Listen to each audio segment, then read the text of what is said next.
A'udhu billahi minash shaitanir rajim. Bismillahirrahmanirrahim. U današnjem segmentu iz mog Googlea ću da pročitam prijevod sure Al-Hidžr. Al-Hidžr sura je 15. po redu u Kur'anu i objavljena je u Meki i ima 99 ajeta, pa evo da odmah krenem sa čitanjem 15. sure Al-Hidžr ili Hidžr. U ime Allaha milostivog samilosnog, Elif, Lam, Ra. Ovo su ajeti knjige Kur'ana jasnog. Zažalit će nevjernici često što nisu postali muslimani. Pusti ih neka jedu i naslađuju se i neka ih zavara nada, znače oni.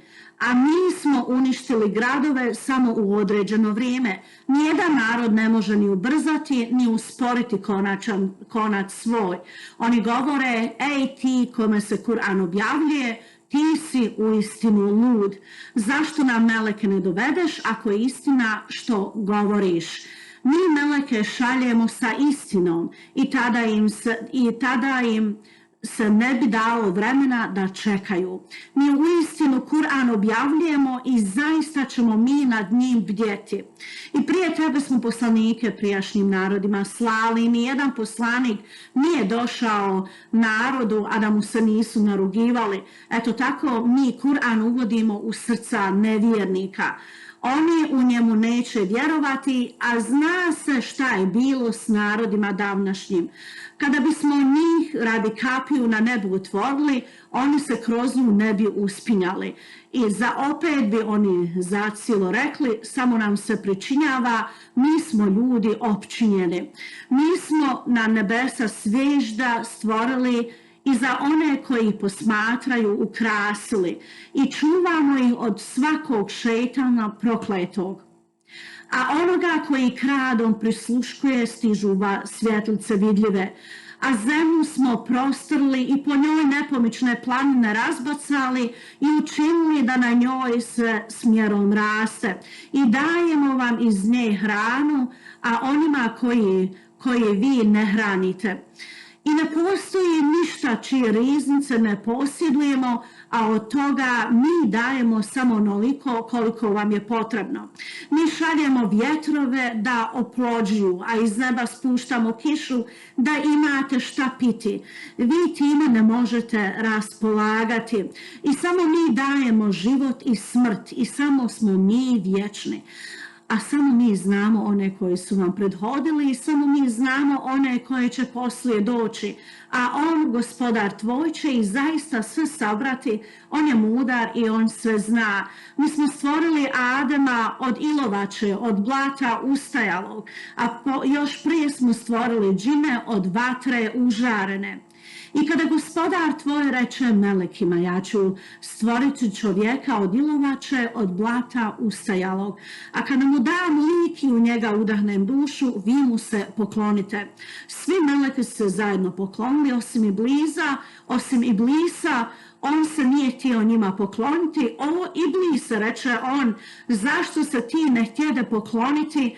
Nije moje, reče, da se poklanjam čovjeku koga si stvorio od ilovače, od blata ustajalog. Onda izlazi iz dženneta, reče on, neka si proklet i neka se prokletstvo zadrži na tebe do sudnjeg dana. Gospodaru moj, reče on, daj mi vremena do dana kada će oni biti oživljeni.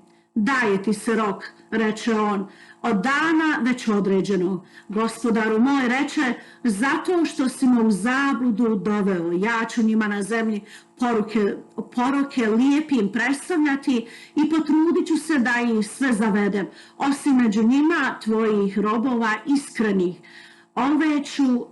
Ove ću se istine ja držati, reče on. Ti nećeš imati nikakvu vlast nad robovima mojim, osim nad onima koji te budu slijedili od onih zalutali. Za sve njih mjesto sastanka džehennem će biti. On će 7 kapija imati i kroz svaku će određen broj njih proći. Oni koji su se Allaha bojali i onoga što im je zabranjeno klonili, oni će u džennetskim bašćama pored izvora biti. Uđite u njih sigurni, straha oslobođeni. Mi ćemo zlobu iz grudi njihovih istisnuti. Oni će kao braća na divanima jedni prema drugima sjediti. Tu i umor neće doticati, oni odatle nikada neće izvedeni biti. Kaži robovima mojim da sam ja zaista onaj koji prašta i da sam milostiv, ali da je i kazna moja doista bolna kazna. I obavijesti o gostima Ibrahimovim, kada su mu došli i rekli mir, on je rekao mi smo se uplašili. Ne plašite se, rekoše, donosimo ti radosnu vijest, učena sina ćeš imati. Zar mi donosite radosnu vijest sada kada me je starost oprhvala? Reče on, čime me radujte, donosimo ti radosnu vijest koja će se doista obistiniti. Rekoše oni, i zato nadu ne gubi. Nadu u milost gospodara svoga mogu gubiti samo oni koji su zabludjeli, reče on. I upita, a šta vi hoćete, o izaslanici? Mi smo poslani narodu nevjerničkom, rekoše, samo ćemo svu Lutovu čelja spasiti, osim žene njegove, ona će, odlučili smo, da sa ostalima kaznu iskusiti. I kada izaslanici dođoše Lutu, on reče, vi ste doista ljudi neznani. Ne, rekoše, oni, donosimo ti ono što vi stalno sumnjaju, donosimo ti ono što će se sigurno dogoditi, a mi zaista istinu govorimo. Izvedi čelja svoju u gluho doba noći, a ti budi na začelju njihova i neka se niko od vas ne osvrće, već produžite u pravcu kuda vam se naređuje. I mi smo mu objavili ono što će se zbiti, da će oni svi do posljednjeg u svitanju uništeni biti.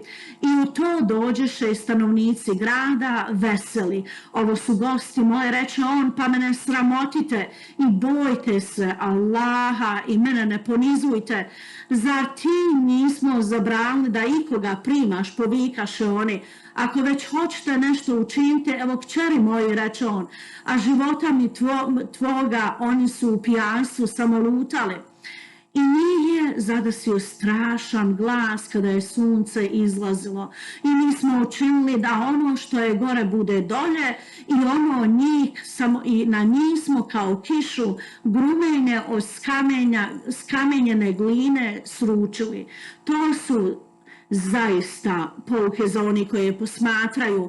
On je pored puta i sada postoji. To je doista pouka za one koji vjeruju, a i stanovnici Ejke su bili nevjernici. Mi smo ih kaznili i oba su pored puta vidljivi. Stanovnici Hidžra su poslanike lažnim smatrali, a mi smo im dokaze naši bili dali, ali su oni od njih glave okretali, oni su kuće u brdima klesali, vjerujući da su sigurni, pa i njih u svitanje strašan glas zadesi. Ne biješe je ni od kakve koristi ono što su bili stekli. Mi smo nebesa i zemlju i ono što između njih mudro stvorili. Čas oživljenja će zacijelo doći, zato vi velikodušno oprosti. Gospodar tvoj sve stvara i on je sveznajući. Mi smo ti objavili 7 ajeta koji se ponavljaju i Kur'an veličanstveni ti objavljujemo. Ne pružaj pogled svoje na ono što ti dajemo, na uživanje nekim od njih i ne budi tužan zbog njih, a prema vjernicima blag budi. Reci, ja samo javno opominjem, kao što smo sedbenike knjigu opomenuli i one koji Kur'an na dijelove dijele. I tako mi, gospodara tvoga, njih ćemo sve na odgovornost pozvati za ono što su radili. Ti javno ispovjedaj ono što ti se naređuje i mnogobožaca se kloni i mnogobožaca se okani. Mi ćemo te osloboditi oni koji se rugaju, koji pored Allaha drugog Boga uzimaju, a znače oni. Mi dobro znamo da ti je teško u duši zbog onoga što oni govore, zato veličaj gospodara svoga i hvali ga i molitvu obavljaj. I sve dok si živ, gospodaru svome se klanjaj. Ovo je bio prijevod 15. sure Al-Hidžr, koja je objavljena u Meki i ima 99 ajeta. Toliko od mene za danas. Ako Bog da, čujemo se jednom drugom prilikom. Assalamu alaikum wa rahmetullah.